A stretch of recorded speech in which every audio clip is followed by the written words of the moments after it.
अस्सलाम वालेकुम, मैं हूं शाहजेब खानजादा। साबिक वजीर आजम इमरान खान और army chief general Asim Munir के दरमियान इब्तिदाई तनाज़े से मुताल्लिक एक बार फिर बहस शुरू हो गई है और सवाल उठा है कि आखिर 2019 में ऐसा क्या हुआ था जहां से इमरान खान जनरल आसिम मुनीर के खिलाफ हो गए और उन्हें सिर्फ 8 माह ओहदे पर रखने के बाद DGISI के ओहदे से हटा दिया था। और अब बाकायदा आलमी मीडिया ने भी इस हवाले से रिपोर्टिंग शुरू कर दी है। अब पार्लियामेंट में भी इस हवाले से बहस का आगाज हो गया है। पाकिस्तानी मीडिया पर यह तफसीलात पहले ही सामने आ चुकी थी, लेकिन इमरान खान खामोश रहे।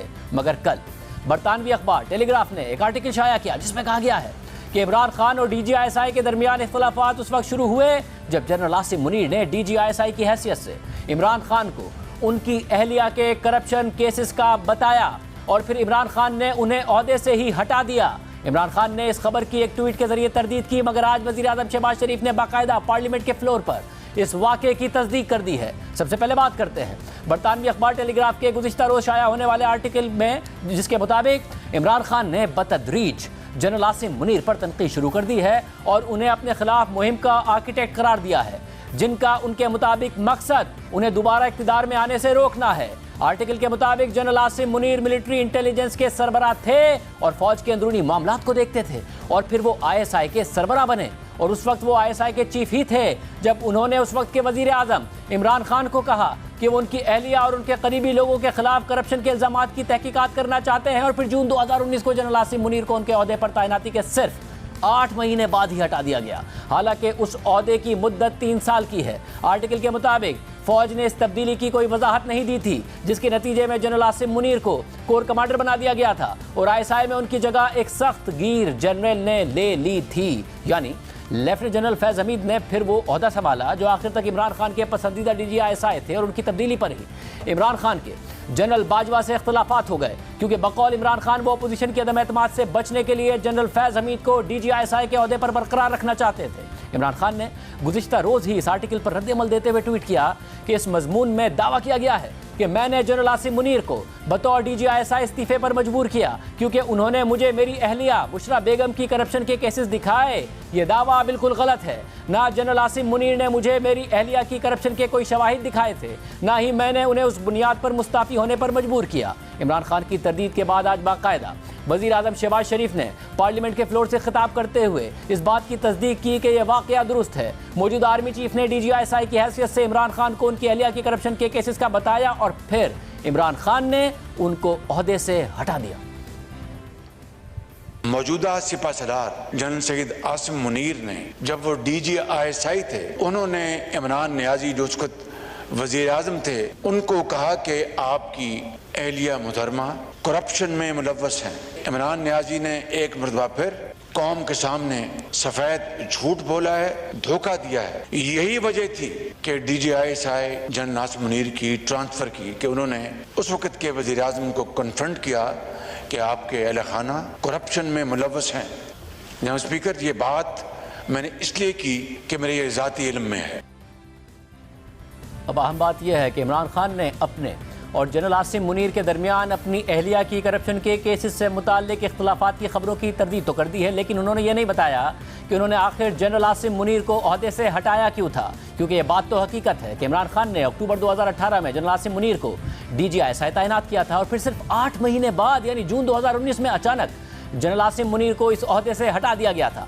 अब इमरान खान बताएं कि अगर टेलीग्राफ के आर्टिकल में मौजूद तफसीलात गलत हैं और वज़ीर आज़म शहबाज शरीफ का दावा भी गलत है, तो उन्होंने किन वजूहात की बुनियाद पर जनरल आसिम मुनीर को ओहदे से हटाया था। क्योंकि ये पहली दफ़ा नहीं है कि जब ये रिपोर्ट हुआ हो कि इमरान खान ने जनरल आसिम मुनीर को इसलिए ओहदे से हटाया क्योंकि उन्होंने उन्हें उनकी अहलिया के करप्शन से मुतालिक तफसीलात बताई थी। बल्कि ये तफसीलात पहले भी मंजर-ए-आम पर आ चुकी हैं, मगर इमरान खान खामोश रहे। सबसे पहले ये तफसीलात द न्यूज़ के तहकीकाती सहाफ़ी उमर चीमा सितंबर 2022 में सामने लेकर आए थे, यानी जनरल आसिम मुनीर के आर्मी चीफ बनने से पहले ही ये तफसीलात सामने आ गई थी। उमर चीमा की सितंबर 2022 की खबर के मुताबिक जून 2019 में ISI के चीफ यानी जनरल आसिम मुनीर ने उस वक्त के वज़ीर आज़म इमरान खान को एक डोजियर पेश किया जो बुशरा बीबी और फराह खान से मुताल्लिक था। DGI जनरल आसिम मुनीर ने ऐसी तफसीलात शेयर की जो सबूतों से साबित होती थी। उन्होंने कहा था कि एक टाइकून ने खातून अव्वल यानी बुशरा बीबी को डायमंड का सेट दिया है और दूसरी मालूमात फराह गोगी के टाइकून और 62 लोगों के साथ मुख्तलिफ डीलिंग से मुताल्लिक थी। और DGI जनरल आसिम मुनीर ने कहा था कि ऐसी सरगर्मियां वजीर आजम का नाम खराब करेंगी जिन्होंने अपना एक क्लीन मैन का इमेज बनाया हुआ है। उमर चीमा की खबर के मुताबिक इमरान खान इस बात को सराहने के बजाय गुस्सा हो गए और उन्होंने इस चीज़ को अपने खानदानी मामलात में मुदाखलत के तौर पर लिया और कहा कि न सिर्फ बुशरा बीबी बल्कि फराह गोगी भी उनके खानदान की तरह हैं और उनकी सरगर्मियों की जासूसी नाकाबिल कबूल है। और बाद में उन्होंने जो कुछ किया वो इंटेलिजेंस चीफ यानी जनरल आसिम मुनीर के लिए नाकाबिल तसव्वुर था। इमरान खान ने जनरल आसिम मुनीर के बॉस यानी उस वक्त के आर्मी चीफ जनरल बाजवा को फ़ोन किया और जनरल आसिम मुनीर को ओहदे से हटाने के अहकाम दे दिए।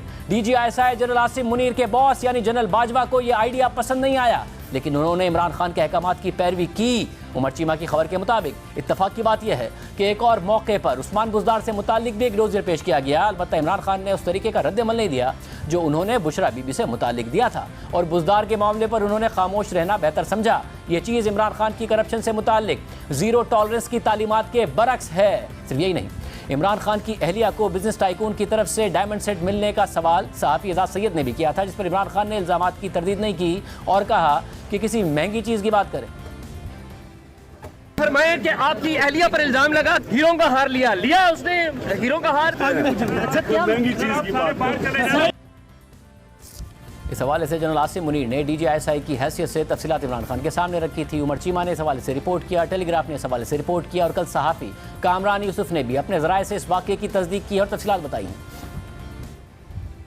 I can tell you with full authority, आप कह सकते हैं कि फ्रॉम हॉर्सेस माउथ इंफॉर्मेशन है। और जो इमरान खान का ये जो बयान सामने आया है, इमरान खान साहब अभी भी पूरा सच नहीं बता रहे। उनकी अहलियां हैं बुशरा बीबी, उनकी दोस्त फराह गोगी और जो पंजाब के वज़ीर आला हैं उस्मान बुज़दार, उनकी करप्शन के जो मामलात हैं वो उनके नोटिस में आए और मैं ये पूरी अब आपको तफसील बता रहा हूँ। जब ज़ाहिर है कि ये इत्तला मिलना शुरू हुई बतौर DGI जनरल आसिम मुनीर को, तो उन्होंने ये मामला सबसे पहले जनरल कमर जावेद बाजवा के सामने रखा क्योंकि वो आर्मी चीफ थे। तो उन्होंने ये कहा कि इस हवाले से आई थिंक कि हमें प्राइम मिनिस्टर से बात करनी चाहिए। जो कमर जावेद बाजवा हैं, जो मेरी मालूमात हैं, उन्होंने यही कहा कि ठीक है, एक मुनासिब मौका देखकर प्राइम मिनिस्टर से बात करते हैं। हुआ यही कि एक मौका देखते हुए जनरल कमर जावेद बाजवा और जनरल आसिम मुनीर, इमरान खान साहब के साथ एक मीटिंग उनकी अरेंज हुई। तमाम जो तफसीलात हैं इमरान खान साहब के सामने रखी गई और जिससे इमरान खान साहब बिल्कुल नाराज हुए और उस मीटिंग के बाद इमरान खान साहब ने सेपरेटली फिर जनरल बाजवा के साथ अगले रोज मीटिंग की और वो इस बात पर कन्विंस नहीं थे और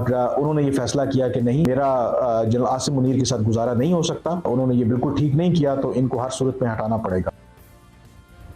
यानी मुतादिद सहाफ़ती इदारे और सहाफ़ी इस वाक़े की तस्दीक कर रहे हैं। उमर चीमा का तो आर्टिकल सितंबर 2022 में शाया हुआ था, जिस वक्त general Asim Munir army chief तैनात भी नहीं हुए थे और इमरान खान उस वक्त भरपूर कोशिश कर रहे थे कि general Asim Munir army chief ना बने। आज इमरान खान इन तफसीलात की तरदीद तो कर रहे हैं, लेकिन ये नहीं बता रहे हैं कि वो जनरल आसिम मुनीर की तैनाती के खिलाफ क्यों थे, क्योंकि इमरान खान ने नवंबर 2022 में नए आर्मी चीफ आसिम मुनीर की तैनाती को मुतनाज़ बनाया। उनकी तैनाती को रोकने के लिए सड़कों पर भी आए, मगर जब वो जनरल आसिम मुनीर की तैनाती को ना रोक सके तो उन्होंने उस वक्त के army chief general Qamar Javed Bajwa को तौसी देने की तजवीज़ भी दे दी थी। यानी उस जनरल बाजवा को तौसी देने के लिए इमरान खान तैयार हो गए थे जनरल आसिम मुनीर को आर्मी चीफ बनने से रोकने के लिए, जिन पर वो अपनी हुकूमत गिराने का इल्ज़ाम लगा रहे थे, क्योंकि इमरान खान चाहते थे कि किसी भी तरह नवंबर गुजर जाए और जनरल आसिम मुनीर रिटायर हो जाए। खुद आज़ाद जम्मू कश्मीर के साबिक वज़ीर आज़म और तहरीक इंसाफ के रहनुमा तनवीर इलियास ने गुज़िश्ता हफ्ते यह बयान दिया कि आर्मी चीफ आसिम मुनीर की तैनाती से 2 दिन कबल तहरीक इंसाफ का लॉन्ग मार्च इसी साजिश की कड़ी था। हमने इमरान खान से कहा कि आज़ाद कश्मीर में बल्दियाती इंतखाबात हो रहे हैं, मार्च 2 दिन आगे कर दें। इमरान खान ने कहा कि जनरल आसिम मुनीर को आर्मी चीफ बनने से रोकना है। सिर्फ यही नहीं, इमरान खान ने पिछले साल सहाफ़ियों से मुलाकात में भी जनरल आसिम मुनीर की बतौर आर्मी चीफ मुमकिन तैनाती की मुखालफत की थी, मगर इमरान खान की भरपूर कोशिशों और दबाव के बावजूद जब PDM की इत्तेहादी हुकूमत ने मुत्तफ़िका तौर पर आसिम मुनीर को नया आर्मी चीफ बनाने का फैसला किया और इसकी समरी सदर मुमलिकत डॉक्टर आरिफ अलवी को भेजी, मगर डॉक्टर आरिफ अलवी इसकी फौरी मंजूरी देने के बजाय खुसूसी तैयारा लेकर इमरान खान के घर ज़मान पाक पहुँचे। इमरान खान से इस हवाले से मुलाकात की और फिर ऐवान सदर पहुँचने के बाद उन्होंने समरी पर दस्तखत कर दिया। यानी सारा मामला मुतनाज़ बनाने के बाद जब कोई ऑप्शन नहीं बचा तो फिर समरी की मंजूरी दी गई और जब आसिम मुनीर आर्मी चीफ बन गए तो इमरान खान ने उनकी तारीफ़ें शुरू कर दी और कहा कि मैंने सुना है कि आसिम मुनीर हाफिज़ कुरान हैं, हमें उनसे बड़ी उम्मीदें हैं, उनकी बड़ी तारीफ़ें सुनी हैं। नया आर्मी चीफ आया है, इसको टाइम देना चाहिए। हमने इसकी बड़ी अच्छी चीज़ें सुनी हैं, जनरल आसिम की बड़ी तारीफ़ें सुनी हैं मैंने, हाफिज़ कुरान है, और मैं ये उम्मीद रखता हूँ कि ये अमर बिल मारूफ पे चलेंगे। हम तो इनसे उम्मीद लगा के बैठे हुए।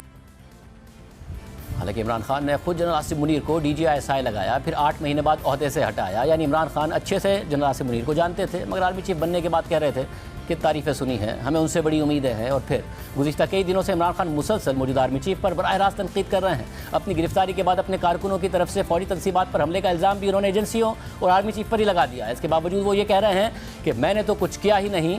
सिर्फ यही नहीं, 18 मई को भी उन्होंने ये बयान दिया था कि मुझे तो समझ नहीं आती कि फ़ौज की जानिब से इतना गुस्सा क्यों है। मेरी उनसे कोई लड़ाई नहीं है, गुस्सा उस तरफ से है, वो मुझे अभी तक नहीं पता क्यों। या आप यकीन करें कि मुझे नहीं पता क्यों, क्योंकि मेरी उस तरफ कोई लड़ाई नहीं है।